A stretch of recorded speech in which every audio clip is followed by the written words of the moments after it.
ഓന്റെ വായി തന്നെ വീണ്ടു. കള്ളത്തരം, പച്ച കള്ളത്തരം. ഒരു സെക്കൻഡാ, വില പോയി. ഒന്ന് അച്ഛനൊന്ന് നേടിയട്ടെ. ഇയാളെല്ലാം ഇത്രക്കാരനാ? അച്ഛാ, കാര്യങ്ങളെല്ലാം കേട്ടല്ലോ? ഞാൻ കേട്ട് കണ്ടോണ്ടിരിക്കുക. ഇതാണ് അവസ്ഥ. അതായത് അഖിൽമാരാണ് പറയുന്നത്, വിനു പറഞ്ഞു ഞാൻ പൈസ വാങ്ങിയതാ പറയുന്നത്.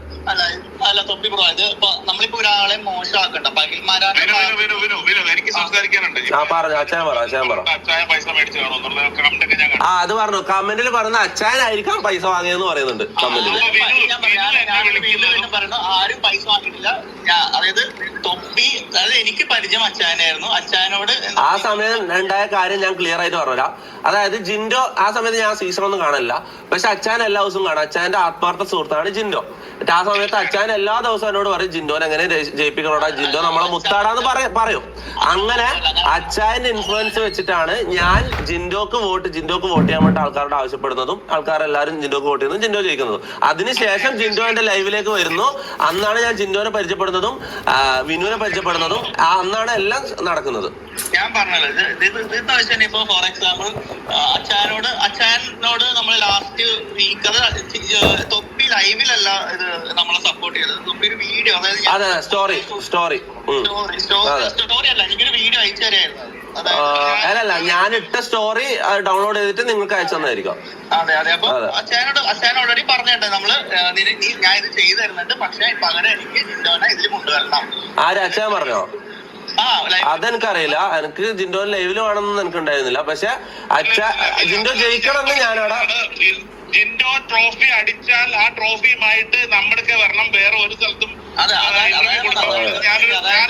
അതെനിക്കറിയില്ലായിരുന്നു. അത് ഞാൻ ഇപ്പൊ അറിയുന്നത്. കാര്യം ജിൻഡോ പോകുന്നതിന് മുമ്പ് തന്നെ എനിക്ക് വാട്സപ്പിൽ, ജിൻഡോ ഇവിടുന്ന് മത്സരത്തിന് പോകുന്നതിന് മുമ്പ് തന്നെ വാട്സപ്പിൽ എനിക്ക് വോയിസ് അയച്ചിരുന്നു. ഇതെന്താന്നറിയോ തൊപ്പി bro, already Aneesh Animol fight നടക്കുന്നുണ്ട് ഓൾറെഡി.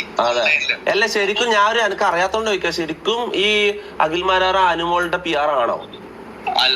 ഞാൻ പറഞ്ഞല്ലോ, അവര് എന്തിനാ അനുമോളിനെ ഇങ്ങനെ ഇട്ട് സപ്പോർട്ട് ചെയ്യുന്നത്? അങ്ങനെയാണെങ്കിൽ ഞാൻ തൊപ്പിനെ ആദ്യം വിളിക്കൂലേ? എനിക്ക് തൊപ്പിനെ അറിയൂടെ? തൊപ്പിന്റെ നമ്പർ എന്റെ ഇല്ലേ? എനിക്ക് ഏഞ്ചൽ സർജൻ അറിയൂടെ? നമ്മൾ ഇവിടെ ഒരു PR വർക്ക് നടക്കുന്നില്ല. ഒന്നാമത്തെ കാര്യം, നമ്മളുള്ള വീഡിയോസ് അനീഷിനുള്ള പോലെ തന്നെ നമുക്കുണ്ട്. പിന്നെ എന്ന് വെച്ചാൽ ആ പെണ്ണിന്റെ ലാസ്റ്റ് വീക്ക് എല്ലാരും കൂടി ആക്രമിക്കണം കണ്ടപ്പോ എല്ലാരും കൂടി സപ്പോർട്ട് ചെയ്ത് തുടങ്ങി. അത് കഴിഞ്ഞ ആഴ്ച ഒരു അനീഷിനെ ജയിക്കും എന്നാണ് ഞാൻ പറഞ്ഞത്. എല്ലാരും കൂടി, അതായത് എല്ലാരും കൂടി കണ്ട് ഇപ്പൊ മലയാളി ജനങ്ങൾ കാണുന്നുണ്ടെങ്കിൽ അവർക്ക് വരെ ഇത് മനസ്സിലായിട്ട് കാര്യമാണ്. പിന്നെ 3 മിനിറ്റ് കൂടി ഇപ്പൊ വോട്ട് തീരാൻ 2 മിനിറ്റ് 2 മിനിറ്റ് കൊണ്ട് ഞാൻ പറഞ്ഞ തൊപ്പിയുടെ ലൈവ് കൊണ്ട് ചിലപ്പോ അനീഷ് ജയിക്കായിരിക്കും. എന്തായാലും ജയിക്കും. കാരണം ഇതെന്റെ ഈഗോ പ്രശ്നമാണ്. എന്റെ ഈഗോ അഖിൽമാരാർ ഹേർട്ട് ചെയ്ത് കഴിഞ്ഞു ഓൾറെഡി. അവിടെ ഞാൻ പറഞ്ഞില്ല, അവിടെ അനീഷ് ജയിക്കുന്നതല്ല. ഞാൻ പറഞ്ഞ ഇതൊരു ഈഗോ പ്രശ്നം. അതിന്റെ അപ്പുറം ഇതൊരു ഗെയിമാണ്. ഈ ഗെയിമിൽ സർവൈവ് ചെയ്യുന്ന ആള് ജയിച്ചാൽ അതിനൊരു വാല്യൂ ഉണ്ടാവും. അല്ലാതെ നമ്മൾ കണ്ടന്റ് കൊടുക്കാത്ത ഒരാൾ ജയിച്ചു കഴിഞ്ഞാൽ, ഒരു സാധാരണക്കാരൻ എന്ന ലേബലിൽ ഒരാൾ ജയിച്ചു കഴിഞ്ഞാൽ അത് ഒരു സിമ്പതി വോട്ടാണ്. അതല്ല വേണ്ടത്. നമുക്ക് ഒരു വിന്നർ ഗെയിം ആണ്. 2 മിനിറ്റ് കൂടെ ഉള്ളൂ. ഞാൻ പറഞ്ഞ തൊപ്പി അങ്ങനെ ചെയ്യുന്നത് തൊപ്പിയുടെ ഒരു മിടുക്കാണ്, തൊപ്പിയുടെ ഒരു ഇതാണ്. തൊപ്പി അവർക്ക് വേണ്ടി ഞാൻ പറഞ്ഞില്ല, അവർക്ക് എത്ര കാശ് പോലും കൊടുത്താലും കിട്ടാത്തൊരു PR ആണ് ഇപ്പൊ തൊപ്പി ചെയ്തത്. അതെ ഞാൻ 10 പൈസ കൊണ്ട് ഫ്രീ ആയിട്ട് വെറും മനുഷ്യത്വത്തിന്റെ പേരിലാണ് ഞാൻ ഈ PR ചെയ്യുന്നത്.